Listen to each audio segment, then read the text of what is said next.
Año electoral en Estados Unidos, en México, en Panamá, en El Salvador, en República Dominicana. Son los países de América Latina que irán a elecciones en este 2024. En el segmento anterior analizábamos la situación política electoral en Estados Unidos y en México con estos procesos electorales tan fundamentales para ambos países con la profesora Aribel Contreras, coordinadora de negocios globales de la Universidad Iberoamericana. Y en este punto, profesora, conviene también revisar otros continentes y es el caso de Europa, que también irá a unas elecciones supraestatales para elegir y cambiar el Parlamento Europeo. ¿Qué impacto tendrán estas elecciones, además en la política, en la geopolítica que maneja Europa con respecto a la guerra entre Rusia y Ucrania, que ya este año cumple 2 años, y al conflicto, este conflicto reciente que ya lleva 4 meses en Gaza? Fíjate que estas elecciones parlamentarias en los 27 miembros de la Unión Europea sin duda convulsionarán no solamente al interior de los países miembros, sino pudiéramos ver nuevas hojas de ruta. Y te pongo un ejemplo para que tu auditorio me capte rápidamente. México está en espera, junto con la Unión Europea, de que podamos destrabar el proceso de ratificación de la modernización del acuerdo global que ambos lados tenemos desde el año 2000. Se modernizó desde hace muchos años, pero no ha podido entrar en vigor porque ha estado trabado de ambas partes, hay que decirlo así. Y se esperaba que fuera antes de las elecciones en México, pero también antes de las elecciones parlamentarias europeas, que pudiera lograr avanzar este proceso de que se ratificara y posteriormente pues ya entrar en vigor. El hecho de que México tenga elecciones, pero también el Parlamento Europeo, lo que hace es que frena los procesos pendientes.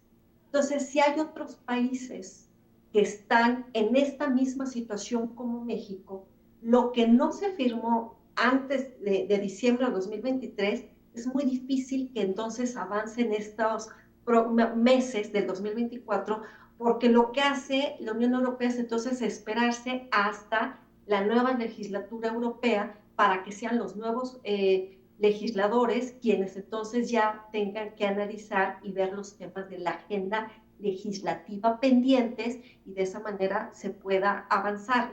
Eso es por poner un ejemplo, pero el otro ejemplo sin duda es cuál va a ser la postura de los nuevos parlamentarios europeos con respecto a seguir apoyando y respaldando a Ucrania, que es un conflicto que aunque está focalizado en dicho territorio, pues impacta directamente a todos los países europeos, sean o no miembros de la Unión Europea.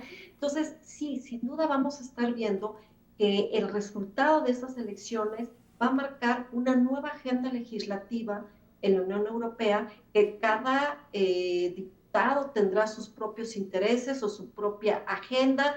Estaremos viendo pues que estas tendencias de ultraderecha, ultraizquierda, que cada vez avanzan más alrededor del mundo, pudiéramos también dar una mirada que entonces estaremos visualizando a estos eurodiputados con una agenda muy marcada hacia un lado o hacia el otro de acuerdo a sus afinidades políticas y que eso van a intentar colocarlo para que sea la agenda del Parlamento Europeo, que aunque ellos fungen como eurodiputados y no como diputados nacionales al interior de su país, sí vimos durante el 2023 que se estaba, digamos, como contaminando la agenda o que esa era la intención de algunos eurodiputados para impulsar temas domésticos de su nacionalidad hacia el interior del Parlamento Europeo. Entonces, va a ser un año que habrá que estar observando cuál va a ser finalmente la agenda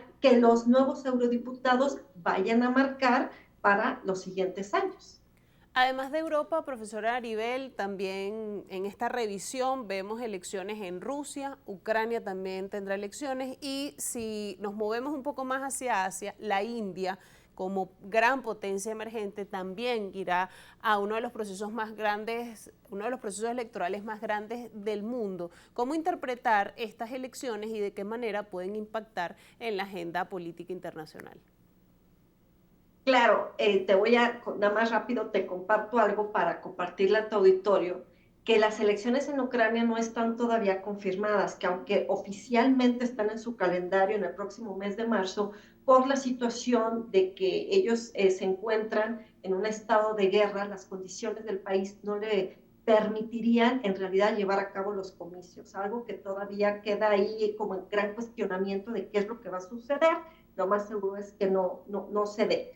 Avanzando a tu pregunta con respecto a cómo impactan las elecciones en India dentro de este escenario de votaciones electorales a nivel global, sin duda India se autodenomina la democracia más grande del mundo.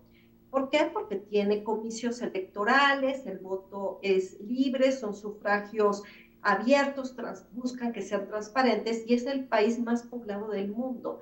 Entonces, vemos que sin duda el peso geopolítico de India dentro de la región de Asia es sumamente importante, pero también por su cercanía con Estados Unidos, es vecino de China, el otro país hegemónico, pero ha habido históricamente ciertas rencillas con el gigante asiático por disputas territoriales.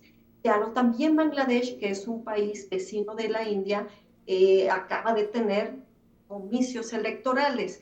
India, sin duda, va marcando mucho estas nuevas directrices o perspectivas de lo que India me interesa apostarle, que es avanzar en cuestión del poder suave a través de la industria cinematográfica conocida como Bollywood, avance en su diplomacia cultural, pero también las industrias, sobre todo lo que es la industria de la tecnología, los sistemas informáticos, se considera la gran fábrica del mundo, ha ido avanzando a pasos agigantados desde la pandemia. De hecho, es uno de los países que más ha crecido a pesar de la pandemia y los últimos años pues nos ha dado muestra de cómo es que se puede ir creciendo en cuestión del Producto Interno Bruto por la cantidad de producción y de exportaciones que tiene. Pero al final de cuentas, veo yo que yo no veo una India que cambie demasiado su agenda después de los comicios. Obvio, es una gran logística y una gran complejidad, pero más allá de esta parte, me parece que India sigue avanzando en esta política exterior neutral, donde no se pronuncia a favor o en contra de las partes cuando hay conflictos internacionales y más bien le apuesta por avanzar en su propia agenda, que es seguir creciendo, seguir fortaleciendo sus músculos diplomáticos alrededor del mundo, Nastacha.